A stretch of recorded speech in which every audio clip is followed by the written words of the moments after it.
100 episodes of this show. I can only count to 10, so I'm really surprised that we made it all the way 100. It's fantastic. I know I'm think a there's 10 musician tens and I only can 100. count to 4.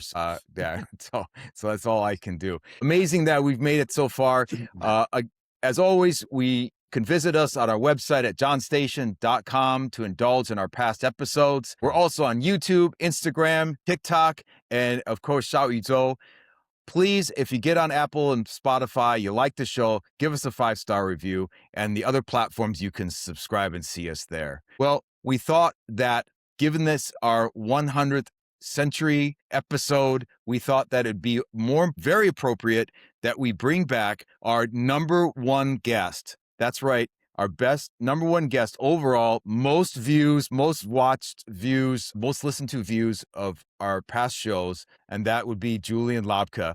He's been on our show now. This is our third time we'll see him today, and we're really excited to have him. We are going to talk about a unique topic, which I think is looking at Asia in a greater perspective. In other words, the playbook has always been very straightforward for Asia. You had the China market, and then you had the Japan, Korea market, and essentially you won in China, and then you expanded everywhere else. But we're seeing recently a trend. What's emerging is a more fluid and interconnected dynamic across Northeast Asia, where China, Korea, and Japan are no longer just individual markets, but distinct sources of inspiration that can even shape one another. So just for all those new to the show, Julien is the founder of Inner Chapter. It's an agency that turns cultural insight into commercial opportunity. The business works across research, strategy, innovation, and creative development, helping ambitious brands shape their role within culture across global cities, including Shanghai, Seoul, Tokyo, New York, and LA. Julien, welcome back to the show. Amazing. Thank you for having me. Wow, the pressure is on. Show number 100. Congratulations. Yeah, no, Ali and I thought about how we should celebrate episode 100, and immediately Ali just quoted Julien. That was just one word, man. So definitely, we're really happy for you to be here. So let's just dive right into the topic. For years, many brands treated China as the center of gravity in Asia. It was this huge monster market, but I know from your recent work, you find that it's changing now. Why are companies beginning to rebalance their attention towards Northeast Asia, most specifically South Korea and China? Sorry, South Korea and Japan. Yeah, that's a really good question. I mean, we've seen this slowly but surely evolving in the last 3-4 years, where really post COVID, that threw a lot of uncertainty into China. And lo and behold, big corporates realized, hey, Japan and South Korea are huge markets, and often they were very under-invested markets from a branding point of view. And so they've really started to shift their attention from doing China-only innovation strategy, only communications and campaigns, and actually starting to look at, okay, well, how can we think about this on a more regional level? And that kind of thinking was very much accelerated by the fact that if you look at the travel across Tokyo, Seoul, and Shanghai, just to keep it simple, that has absolutely exploded. So, guess who the biggest source of tourism for Shanghai is outside of domestic travel? It's South Korea. So you have a tremendous influx of Koreans coming into Shanghai. We obviously know that mainland Chinese from major cities and even from second and third tier cities are going to Tokyo and Korea. So all of a sudden you're creating a lot of cultural exchanges. People are seeing how different cultures operate, how brands operate, how retail operates. And so with that intermingling of not just culture, but of how people shop and consume, that's created a really fertile environment for brands to start thinking about their strategies on a more regional basis. So would you say that, and I know Ali's mentioned this before, would you say that Shanghai has become much more of a mature market and therefore much more on the playing field of Seoul and Tokyo, as you mentioned, that these markets are seeing more similarities than differences than before? I think it cuts two ways, I'd say. So in terms of where some of the similarities might be, those are often in categories that are very well developed. So something like beauty, for example, and We've seen Korean brands, Japanese brands heavily investing in China. And so that influx of ideas, not just in terms of beauty ideals, but also just how brands operate. They've been in China for, for a very long time. And so we now have certain brands that perhaps are thinking about if Chinese know very well that Korea is known for cosmetic surgeries and non-invasive surgeries in beauty, all of a sudden that opens up a completely new set of opportunities for a beauty brand to say, hey, do you know what? Why don't we create a Korea only skincare franchise that leverages and that's associated with top hospitals and actually aim that at a Chinese market. So all of a sudden you have these opportunities where you're creating made in Korea or made in Japan franchises and products, but actually that are aimed at a totally at a Chinese audience. And this kind of intermingling is creating these opportunities. Whereas before it was very much an export model, right? We were selling whatever product is in Japan and Korea, we're exporting it out into China, and that was the end of the story. Similarly, Japanese hospitality is something that's obviously very well appreciated, and with closer links between Seoul and Tokyo in the last couple of years, we're now seeing ryokans being opened up in Seoul. So taking back elements of Japanese culture and bringing it back to to a place like Korea. So it's really interesting to see this intermingling of cultures and how that brands and companies become carriers of these. I guess then the question would be how much of this has been impacted by social media within the consumer base of these three markets. Yeah, we're seeing how social media is actually, there's probably two answers to this question. The first one is in China, because e-commerce has been so dominant and so far ahead of any other market in the world. What's really interesting is when we're speaking to younger consumers in China, they're actually getting fed up with living and consuming online. So the amount of people that we speak to and say, I know that I'm being led by an algorithm. I know that I'm just being fed visuals, aesthetics, that I often, even if I want to escape, even if I'll put little search decoys to try and get something else, I'm still being fed the same thing as everyone else. So it's actually starting to spawn a lot of tourism where people are going to Tokyo and actually going to vintage shops, trying to pick up one-of-a-kind items, trying to tap in elements of Tokyo retail that cannot be replicated, that is often not online, that is not available to anyone outside of the country, in an effort to break free from this algorithm. So I think that that's really important, because when you then think about, if you're working with fashion brands or any brands that is trying to find new ways of reaching and making a point of difference with consumers, what we're now sort of hearing and what a lot of consumers are actually thinking about is Japan being known for craft, Japan being known for, a real sense of detail, that actually when people are starting to purchase products in China, and actually to some extent in Korea as well, they're thinking about the textures, they're thinking about the materiality as a way of differentiation. So it's no longer hopping onto a trend. This is what looks great on social media, but actually also trying to recalibrate some of their purchase drivers in things that are much, much more tangible, right? So, can brands now create a point of difference through materiality, for example, in fashion? So it opens up a lot of really interesting ways of thinking about how you approach this, and all of this is very much driven through the digital ecosystem. Another point when we actually talk about, because you asked about convergence as well, what we're actually seeing is and this is related to what I've just said in terms of people trying to find ways of escaping the algorithm. There is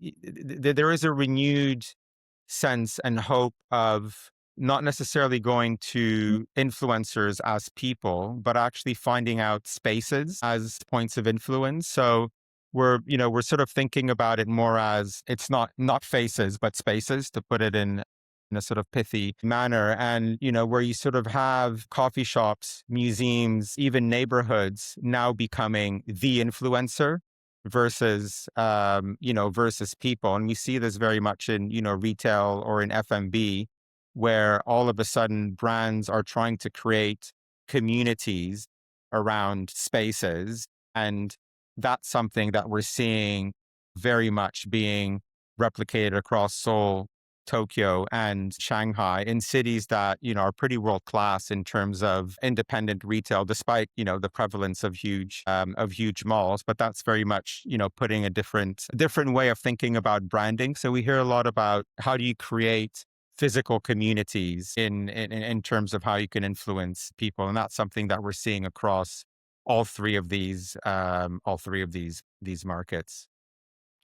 Question, your reference earlier to, vintage in Japan. Like, if you had to translate that into modern marketing, are we suggesting to advertisers, clients, brands to create product in that's limited edition, or that's in, this is small batch? Because at the end of the day, like, how do you translate that type of insight to an MNC? Like, how would they react to that type of an opportunity? Yeah, that's a really good question. Did you ever? It's a New York brand called Gitman Brothers. I don't know if you've heard of them, but they're like well known for essentially buying dead stock textiles. So stuff that maybe would have been used to do. I'm sure they would like it if I talked about them this way. But say old curtain textiles or napkin. Like that German brand that takes the that durable kind of textile. It's not a textile. It's actually some kind of it's like a plastic material that covers containers on trucks, and that's what and they made bags out of it. I can't remember what the name of that company is, but they made Freitag. Freitag. There you go. And every bag is unique, right?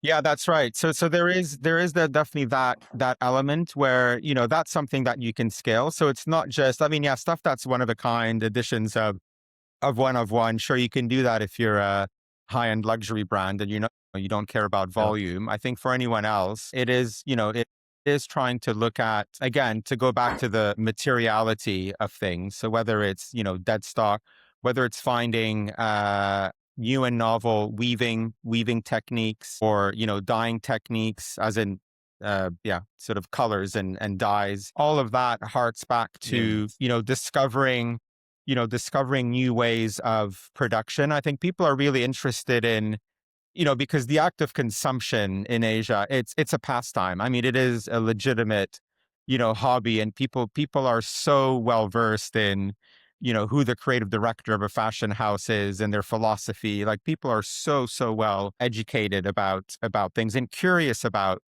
all aspects of design and production. And once everything has been made mass, and, we're seeing, in Shanghai, you go to between Huaihai Road and, Nanjing Road, and, you walk for 2-3 kilometers and you'll have seen, 4 Gucci stores or 4 LV stores. So the ubiquity of luxury is, it is pretty unique to this part of the world. And so, if people are trying to escape the algorithm, trying to find something that's a little bit more unique, then people are starting to look into production techniques, manufacturing techniques. So again, it doesn't have to be, niche and one-off. And here, Japan is actually really uniquely placed to offer this. They've got the I forget the Japanese name, but it's the Living Treasures program. It's a bit like the Human UNESCO. If you've been a knife maker for 60 years, then you can become a living treasure. And we're seeing, rediscovery of things in China as well. People are looking at different motifs, textiles, ways of production. Jingdezhen has, had a pretty big revival in people's homes in terms of, again, the material and some of the motifs. So I think that's how you're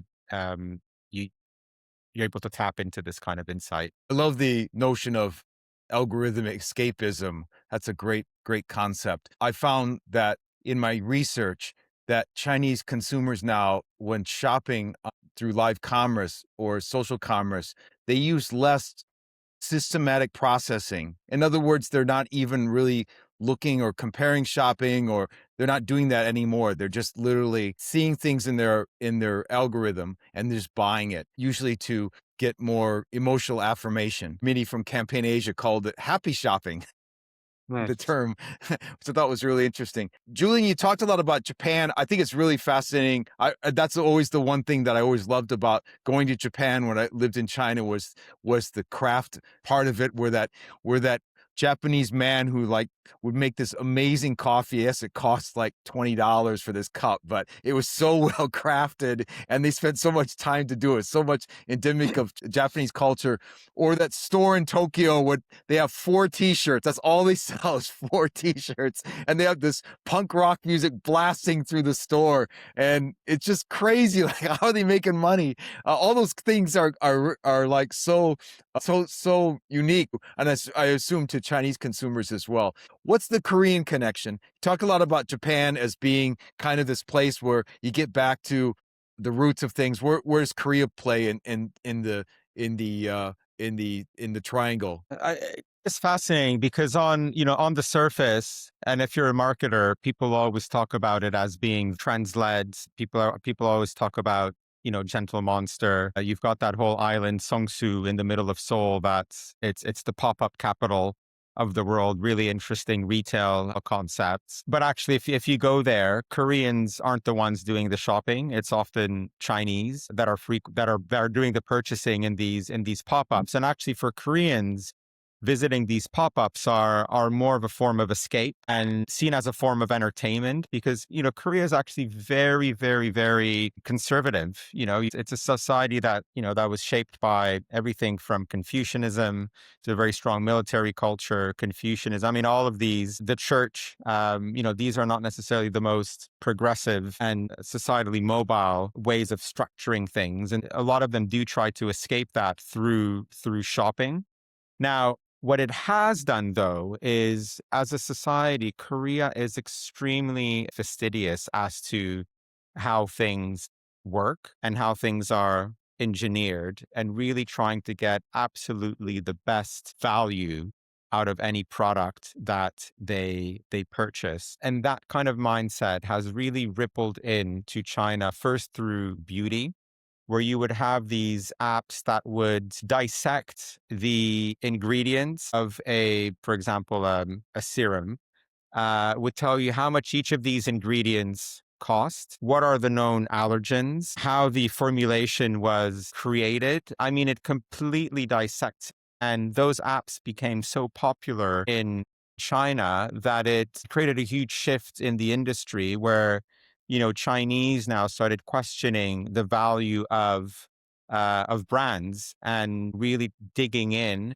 to the value of the ingredients. So all of a sudden, that starts to pave the way to a brand like the Ordinary, brands that really, or SkinCeutical, brands that really strip out a lot of the glamorous branding, if you will. And so that's been a huge, huge impact from Korea onto China. And because women, I think, are still make up upwards of 60+% of e-com purchases, because the beauty category obviously is still very heavily targeted towards women. What they learned from the beauty category now gets applied to fashion, to luxury brands, and sort of really dissecting the value of things has become the norm. So it's becoming a lot harder to purely through an emotionally led or sort of values led campaign to make a difference. So it's created a big onus on products, on ingredients, on the tangibility of your consumption and of your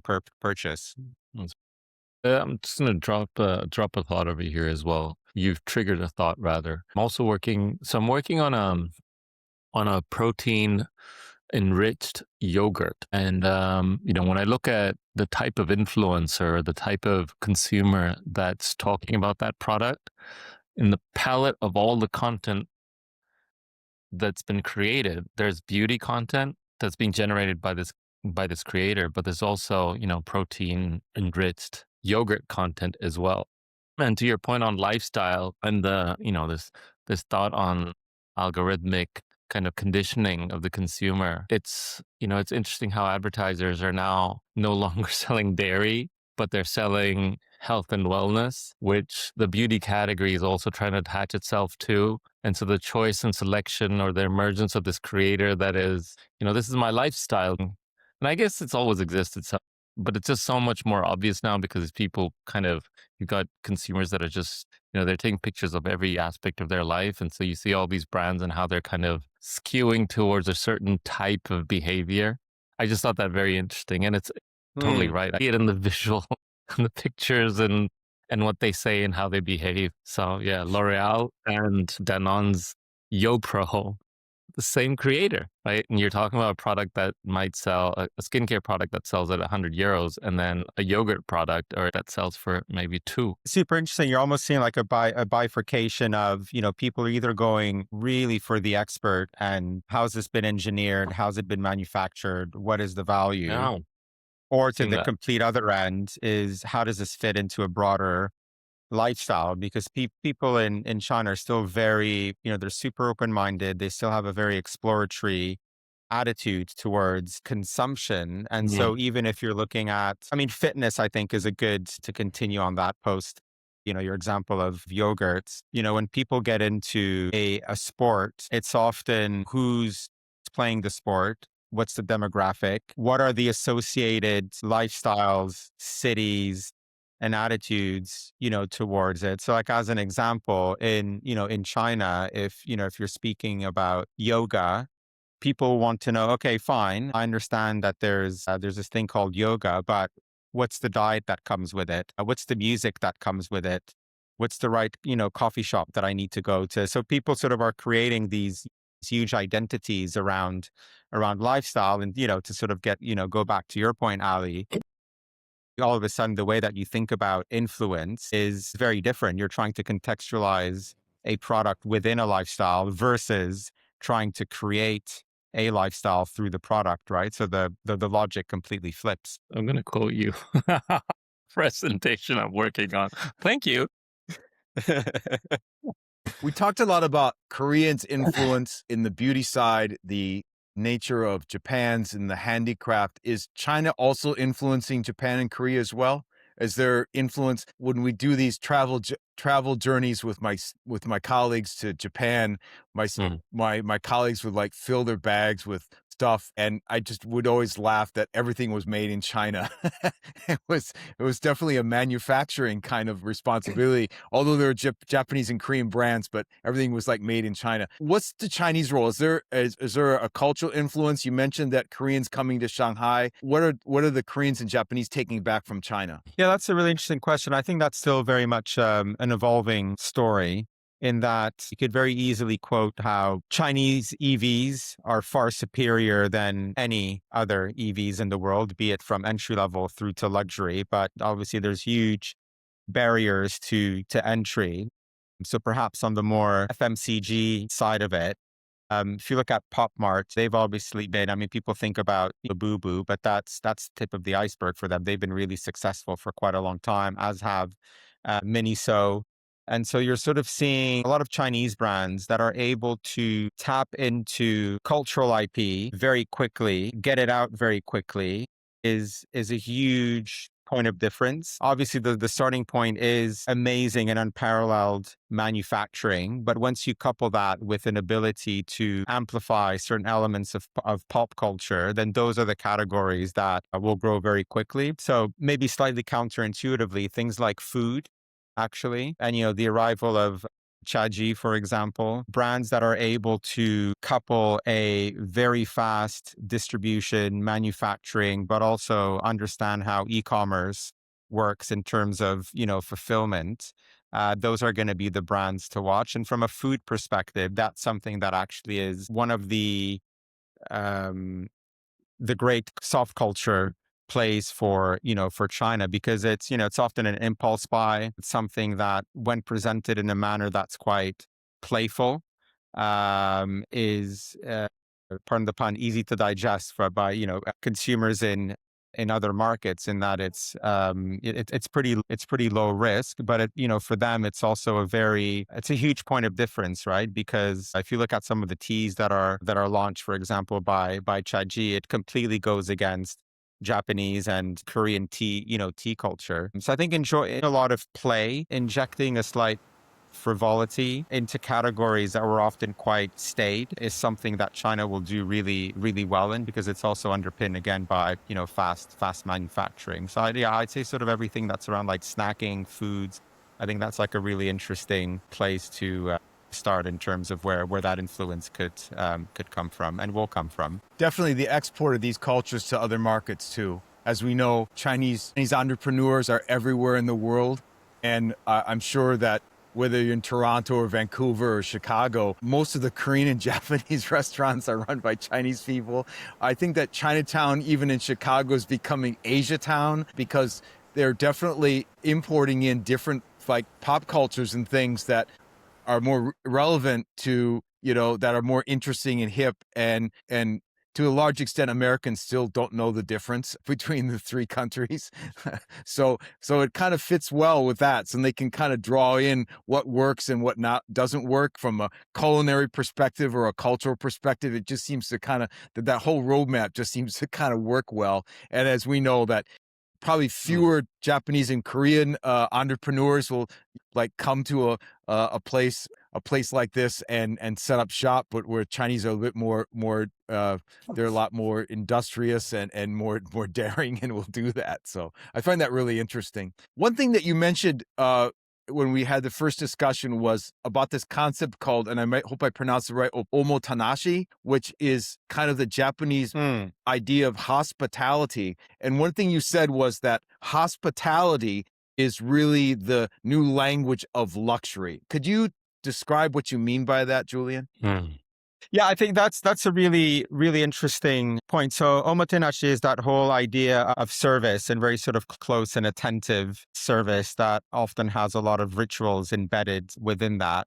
And that element of Japan is really being appreciated by Chinese consumers, partially because there's a desire to find more of an element of human contact. If shopping is a big hobby, doing it online can become quite dispiriting.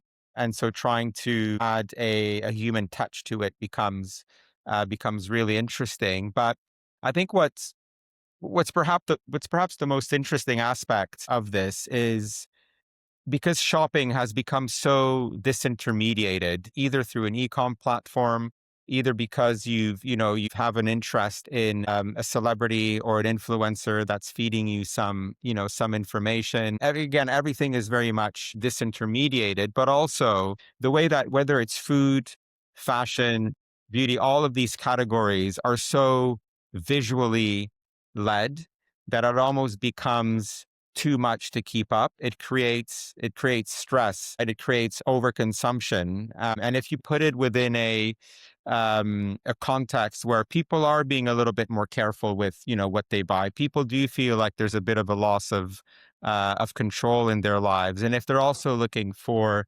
consumption that's a little bit more, I don't want to say sustainable, but maybe that's a little bit more thoughtful, then actually gravitating towards retail spaces where you are able to establish that, deeper sense of connection with the person that's not necessarily trying to sell you something for the sake of selling, but that is able to really be able to cater to your needs, to be able to explain in minute detail how this product has been made. And so we actually feel that, the way that even luxury will be defined will be less through products and more through service, almost thinking about how can you bring in a sense of hospitality across every touch point that you have. And here Japan, as we know, is very much excels at that. Interesting. And I think as well, it does tap into what we were talking about before, that notion of creating a point of difference through materiality rather than pure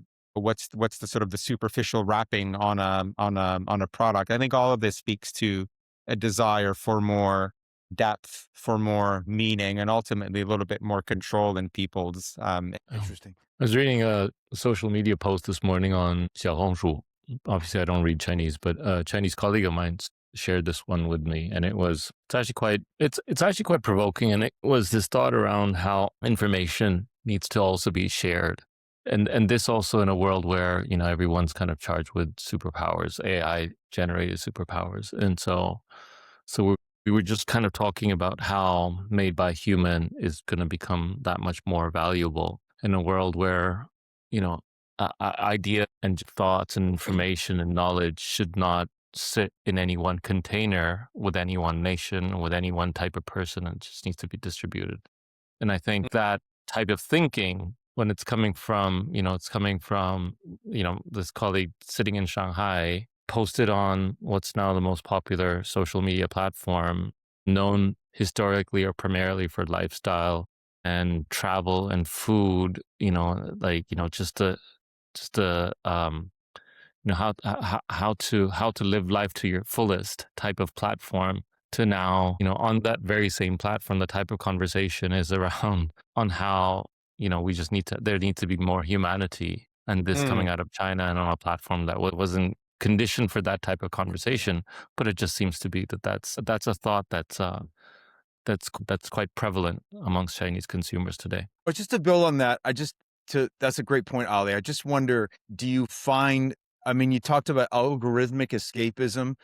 We just naturally think that there's just much more AI, visual AI in a Chinese consumer's life than any other market. And it's just like, if you think it's bad here, then it's 5 times worse in China. Maybe that's my perception. So you find that there's that sense of humanity and those things that are often, in that context that are accelerating these trends towards human-like experiences. Yeah, absolutely. And I think it's not just in China. In Korea, it's very, very similar. These are 2 markets that are hyper connected digitally. We're actually just talking about this with the team in Seoul, and thinking about coffee and how the different serves of coffee, whether you're putting, cheese in it, various foams, all of that, it runs through social media so quickly. And the amount of churn that happens is insane. And we're actually now seeing in Seoul that what creates trends and what creates popularity is actually the barista. And through their online presence, people are making connections with the barista, going to the shop, almost half knowing who they are and going there to almost to visit a friend, which I think is really interesting, because it's that desire for human connection, and kind of got us thinking, where do you take this to? If you almost had, this is now definitely showing my age, but 20 years ago, you'd have those consumer testimonials, right? If you were sort of doing a Lux advert or whatever other advert, you'd have a lot of consumer testimonials. I used this product and it was great. And then we kind of went, fast forward a decade or so, you're getting into paid for lifestyle influencers. And I do wonder if, to bridge the manufacturing bit, the personal service, but also finding that more human connection, if it's actually creating a point of influence through people at retail. And I think the spirits category would do that very well through bartender programs. And I kind of wonder if that model of influence can actually be applied to the hairdresser, to a barista, to somebody that's working at, the LV store. It's not wave of influence, but how that's going to be structured in the future when people are sort of looking for a bit more intimacy, right, in how they interact with brands. Something to think about and to follow. But there's definitely a huge shift that's happening. Be really interesting to see how it all plays out. I have a feeling that in this part of the world, we'll be at the forefront in terms of how AI and sort of tech will nudge consumers to different ways of interacting with brands. Just a thought for a future podcast is you mentioned this earlier, Bryce, how consumerism changed after post-COVID. We should do a show on how war, disease, on these big mega events that happen around the world create major shifts in how consumers, in terms of choices that consumers make. I think that'd be a really interesting study for Julien and Bryce to do together. I can supply the data. It'll be a very uplifting show. I think it'd be really interesting. I think people are going to be, I think you'd find some, it's just going, off the backs of that, beauty and bombs thing that we talked about. I think there might be something interesting over there. See how consumers are kind of changing in their preferences as a result of these Yeah. major events. No, I think there's definitely like things that happen, external environmental things that impact people's choices, whether they become more nurturing or they definitely in the concept of staying at home. I mean, certainly even in this country, how you shop for, a coffee. Now Americans will drive to a Starbucks and wait in a drive up. And you'll see like lines and lines of cars outside of a Starbucks. Nobody actually parks or gets out of their car. It's all a drive up culture now. I think that was accelerated by COVID.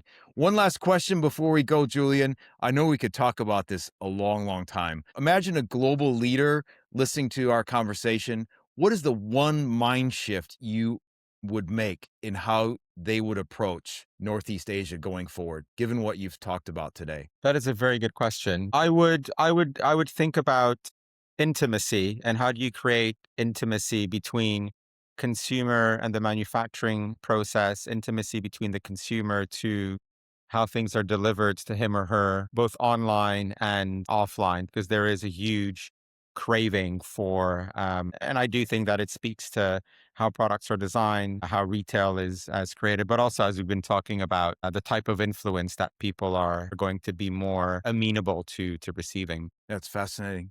Julien, it's been amazing talking to you again. It's so interesting. This could easily be an article, a paper topic. There's just so much to unpack here. I've really never heard this perspective about algorithm escapism and the role of China and Korea and Japan as being this cultural powerhouse ever before. So I really appreciate it. Thank you for being a part of our podcast in the last 100 episodes.